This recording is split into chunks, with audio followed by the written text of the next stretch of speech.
Ibok-Ete Ibas retired, and members of his team will present and defend the Rivers State 2025 Appropriation Bill. I therefore seek the indulgence of the committee member to invite the sole administrator to make his presentation. To the Rivers State team, we thank you for your readiness to appear before the committee. In furtherance of our shared responsibility in managing the affairs of Rivers State, I wish to extend my sincere appreciation to the chairman and distinguished members for your dedication to fulfilling your constitutional mandate, particularly in the light of the very tight schedules of the members of this committee. This committee has dedicated most of the last 2 days screening our nominees for appointment into various boards of commissions and agencies. The diligent and thorough engagement with the nominees is a testament of the seriousness this most distinguished committee places on the task before us all. We in Rivers State are most grateful for your dedication and commitment. Following the declaration of a state of emergency in Rivers State by His Excellency President Bola Tinubu, GCFR, President Commander-in-Chief of the Armed Forces, pursuant to Section 11, Paragraph 4 of 1999 Constitution of the Federal Republic of Nigeria as amended, and the pronouncement of the Supreme Court on Rivers State 2025 appropriation, I was directed by Mr. President to develop a budget proposal for Rivers State.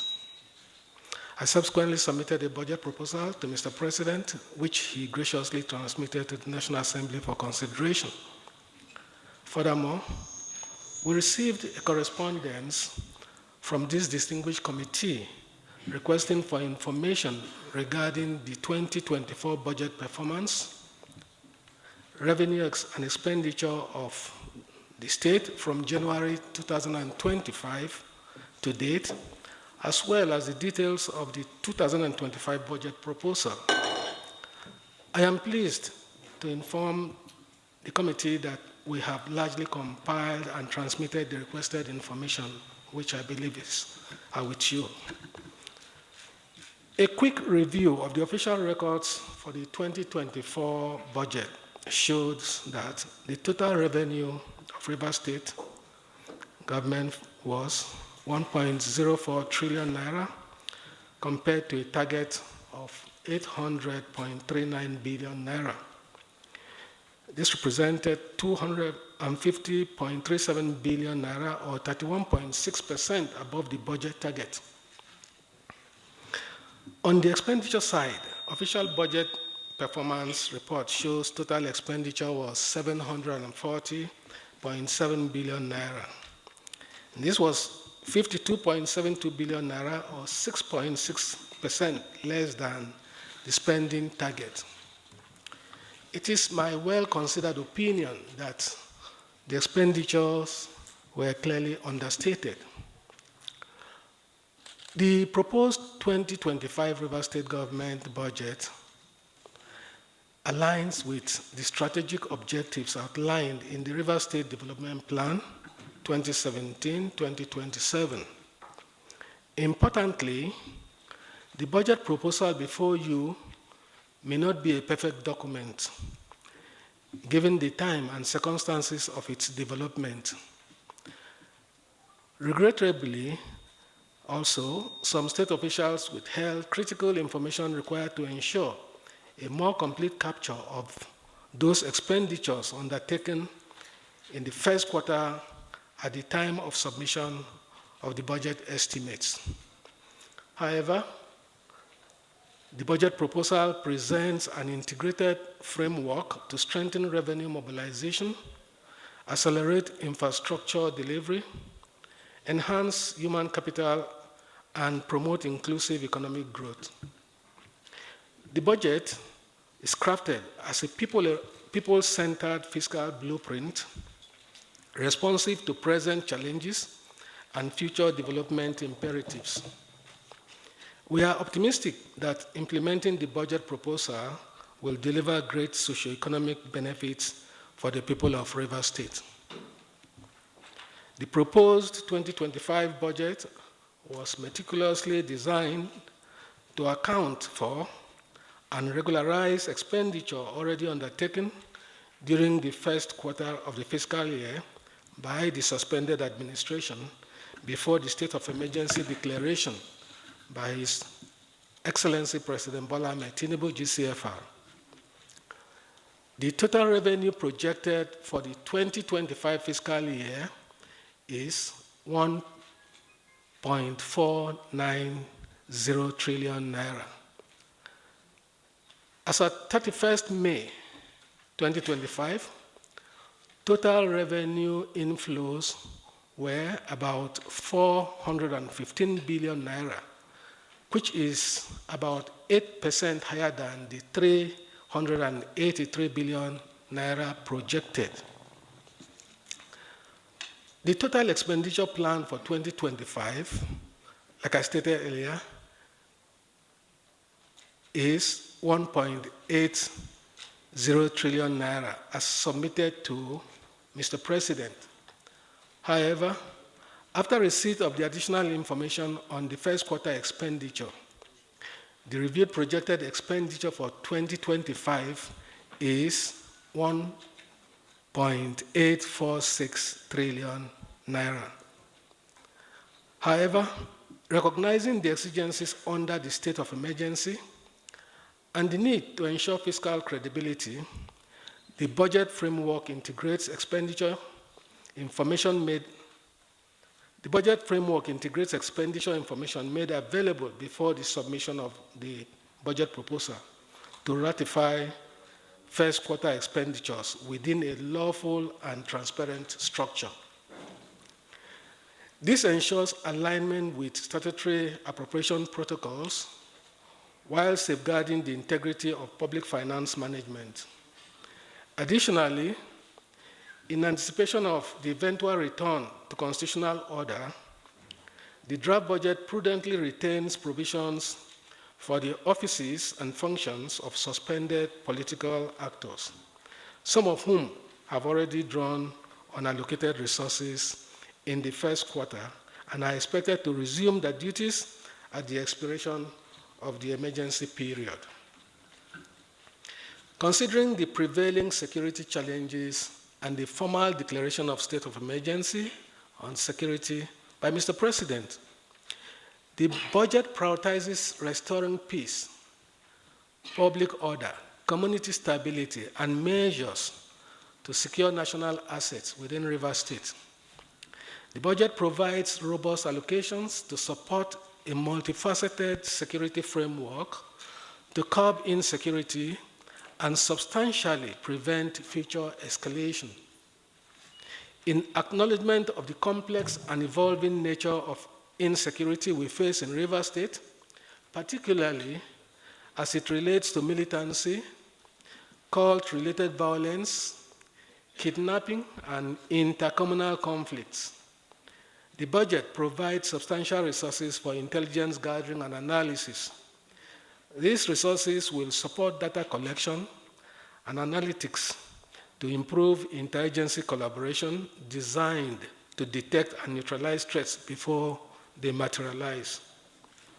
Importantly, these efforts will be coordinated under a unified security architecture designed to streamline command structures, avoid duplication of efforts, and enhance operational efficiency and accountability. The aim is to create a centralized yet responsive framework capable of deploying resources quickly, coordinating crisis responses, and engaging stakeholders, including traditional rulers, civil society organizations, and youth leaders in ongoing peace-building efforts. With a record allocation of 324.51 billion naira to critical physical infrastructure, the administration is prioritizing completing high-impact roads, bridges, and transport networks to improve connectivity, facilitate commerce, and stimulate economic activities across rural and urban areas. This also includes 38.85 billion naira allocated for shoreline protection, land reclamation, and erosion control, supporting long-term environmental resilience and disaster mitigation efforts. In the agricultural sector, the budget aligns with Nigeria's broader food security goals through a 4.5 billion naira counterpart funds for the Rural Access and Agricultural Marketing Program to unlock about 45 billion naira to open up rural access to farms and markets, 10 billion naira for food security, an initiative aimed at catalyzing the scaling up of local production in rice, cassava, oil palm, maize, poultry, and coconut. There is also a provision for 3.5 billion naira for investments in agricultural mechanization to boost food production. These interventions are projected to generate over 16,000 direct and indirect jobs within 2 years, if sustained. Health sector investments are equally substantial, including 55 billion naira for the relocation and expansion of the Rivers State University Teaching Hospital, 50 billion naira for zonal hospitals upgrades, and 5.0 billion naira for a drug revolving fund to strengthen essential medicine supply system. The education sector receives targeted investments of 30 billion naira for zonal secondary schools and 5.75 billion naira for primary schools rehabilitation. In addition to the 1.5 billion naira in special schools to support our initiatives for inclusive education. The budget also demonstrates a strong commitment to gender equity and youth development, with 2.5 billion naira dedicated to women economic empowerment and 3 billion naira for the establishment of a youth resource center aimed at capacity building, innovation, and enterprise development. Furthermore, the budget reflects a comprehensive people-centered approach to governance with targeted investments across housing, environmental protection, public administration, financial inclusion, and security. The state has earmarked 25 billion naira for intervention in housing schemes to expand access to homes for middle-income families, alongside the rehabilitation of state-owned estates to address urban congestion, improve living conditions, and further stimulate the construction sector with its attendant impact on job creation. Environmental resilience is a top priority with significant provisions for flood mitigation and waterway rehabilitation. These interventions, if implemented, will reduce displacement in riverine communities and safeguard vital ecosystems amid rising climate risk. In public administration, the budget commits over 117 billion naira to pensions, gratuities, and employee benefits, marking a decisive shift towards restoring dignity and welfare in the civil service. This includes a 50 billion naira provision to begin to address the long-standing issues around pensions and gratuity arrears owed to retirees in Rivers State. Notably, the implementation of the Employee Compensation Act and a new group life insurance scheme reflects global best practices in labor protection. The state also plans to inject 20 billion naira into the recapitalization of the Rivers State Microfinance Bank, aimed at empowering micro, small, and medium enterprise, and underserved populations, especially youth and women with improved access to affordable credit. These measures support inclusive economic growth and grassroots development. God willing, every river citizen with a great idea, carefully thought out and well planned, will find the funding they require to turn their dreams into successful ventures, irrespective of tribe, ethnicity, or political divide. Across all provisions, the budget reinforces Mr. President's directive to deliver on River State's development priorities, sustain critical government functions, and ensure the continuity of programs that directly impact the lives and livelihoods of the people of River State. In conclusion, the proposed 2025 River State budget is structured to support inclusive development, restore public trust, and deepen socioeconomic reforms. It reflects fiscal responsibility, forward-looking governance, a strong commitment to human capital development, continued infrastructural renewal, dedicated investment in security and institutional integrity during this critical transition period. The budget proposal demonstrates a commitment to both immediate impact and long-term resilience through strategic allocations across critical sectors such as works, agriculture, health, education, women, and youth empowerment. The deliberate provision for institutional continuity and respect for democratic norms amid political tension underscores a governance ethos grounded in constitutionalism, accountability, and commitment to restore democratic order in line with Mr. President's mandate. Overall, the budget reflects not just fiscal planning, but a strategic repositioning of River State for sustainable growth, social cohesion, and a renewed contract between government and its people. Thank you, Mr. Chairman.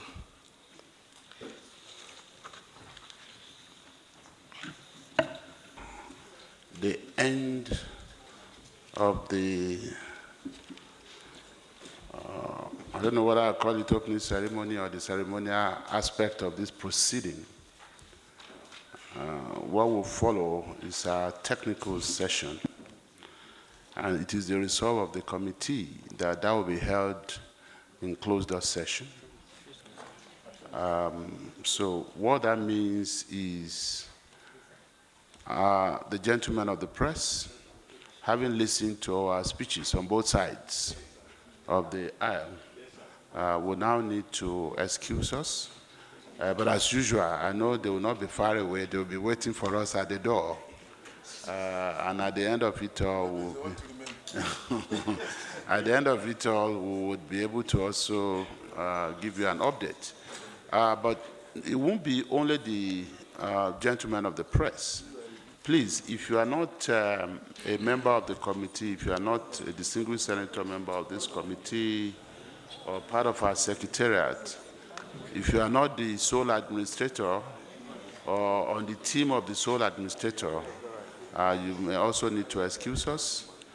The special advisor and his principal staff can wait. You know, they can wait.